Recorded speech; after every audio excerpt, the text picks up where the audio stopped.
Hi, this is Kelly with Key Signature Music and AV. We're here today to start videotaping a series of videos for Springfield Christian Church. This is a church where we installed a sound system several years back, and this series of videos will be geared towards that church. But those of you who are not attending this church or working the sound systems in other churches will find a lot of these concepts and ideas to be applicable for your church sound system as well. So anyway, let's get right down to it. Here we have a GL2400. This is an Allen Heath GL2400, and it's a 32 input board.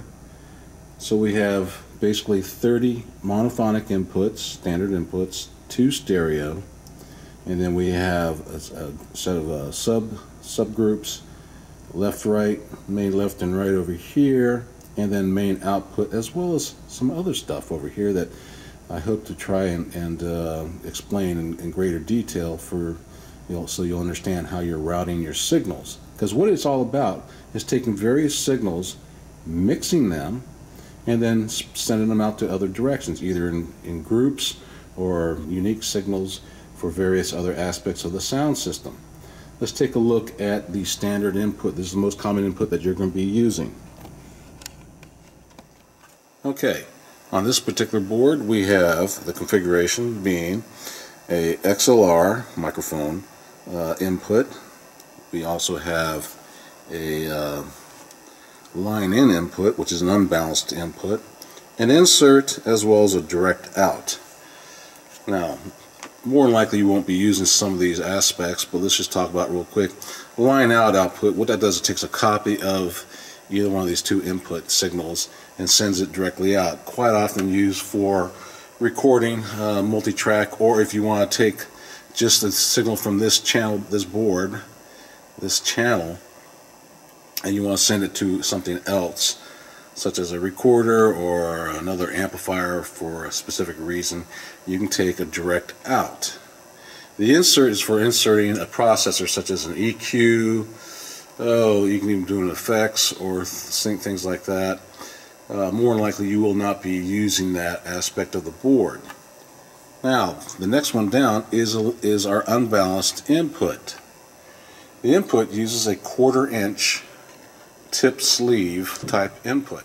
Here's an example of a tip sleeve 1/4 inch connector. All it is a tip and a sleeve. It's unbalanced. So you'll find this used on like guitars or just short runs from another piece of equipment, such as like an iPad or whatever, something that's producing a signal for you. It'll be an unbalanced input. This is not to be confused with a stereo 1/4 inch, which is tip, ring, and sleeve, and I will show that in a second. Here's an example of a balanced 1/4 inch, which is tip, ring, and sleeve. This allows for either a balanced signal or a stereo unbalanced signal to be transferred from or to a piece of equipment. In most cases you will not be using this at all going into a single monophonic channel. So just keep that in mind. That's a different type of configuration, not for this usage. And last is the balanced XLR or microphone input. These are very common. Here's what one will look like. Here's what a XLR male looks like, and these are plugged in to the channel. The benefit about these type of connections is that you can make very long runs with a cable and are less likely to pick up any stray noises due to the canceling effect. I won't go into the details about that, but it's able to basically ignore a lot of strange noises that can be picked up by a cable that's too long, such as a unbalanced cable that might be plugged in that's like 20 foot long. You might pick up a radio station or something like that. So at any rate, you want to keep in mind trying to use a balanced cable as much as possible, even for short runs. But yeah, it's a toss-up. If it's a really short run, only like within 10 feet, you can go ahead and get away with an unbalanced cable plugged in.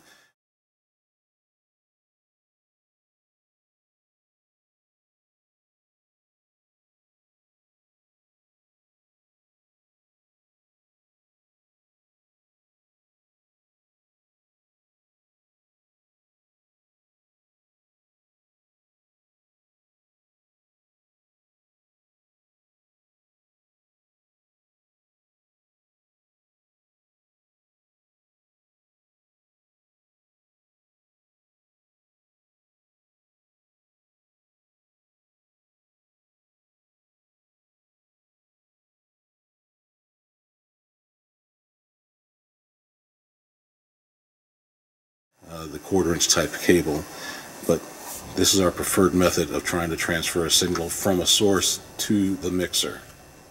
Alright, next we have our stereo inputs. These are dual purpose inputs on the board.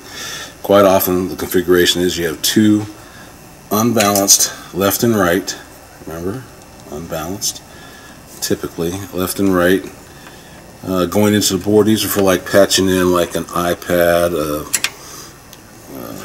RCA's adapted via so like a CD output, unbalanced, and that way you can bring it in stereo. Although it will, in a system like this, it will end up being a monophonic signal going to the main speakers, but this is a dual purpose. Plus at the bottom you also have an XLR, so you can use even a microphone also on that channel. So it basically is like a monophonic input cable, a monophonic input channel. And it's basically like that, but it's on steroids. It's also got a couple of stereo inputs. You have each stereo input has stereo 1, stereo 2, stereo 3, and stereo 4, which you can select between on buttons up top between the various inputs. That way you can have several devices plugged in and switch between them up top on the channel, and I'll talk about that later in this series of videos. And once again, we have a direct out on the back, so you can also take a piece of that signal, send it to another piece of equipment if by chance. Odds are you won't be doing that, but that capability is there if you should so find a need to be able to do it.